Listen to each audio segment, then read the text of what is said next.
এই যে দেখতেছেন বাইকনাডারে কবে পাঠানো দেশো, তো বাইকনারে পাঠানোর ক্ষেত্রে এই একটা কাগজ দেখতেছেন, এই কাগজটা বাংলাদেশের চেয়ারম্যানের সাইন লাগে, স্ট্যাম্প লাগে। তো চেয়ারম্যানের কাছে তার পরিবারকে পাঠানো হয়েছে। চেয়ারম্যান বলতেছে এই ছেলেটার ডেথ সার্টিফিকেট আপনারা আইনা দিন।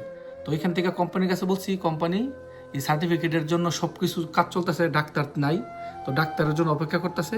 এই সার্টিফিকেটটা পাইলে আমি তার পরিবারের কাছে দেবো, তার পরিবারে এই সার্টিফিকেটটা দিয়া এই কাগজটারে স্ট্যাম্প দিয়া তারপরে আমার কাছে দিলে, আমি কোম্পানির কাছে দিলে যত তাড়াতাড়ি সম্ভব তার দেশে পাঠিয়ে দেওয়া হইব। সে এখন ফ্রিজের মধ্যে আছে, আর সে এই সিটটার মধ্যে থাকতো।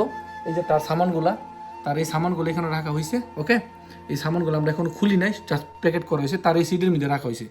তো এইটা হচ্ছে আজকের আপডেট।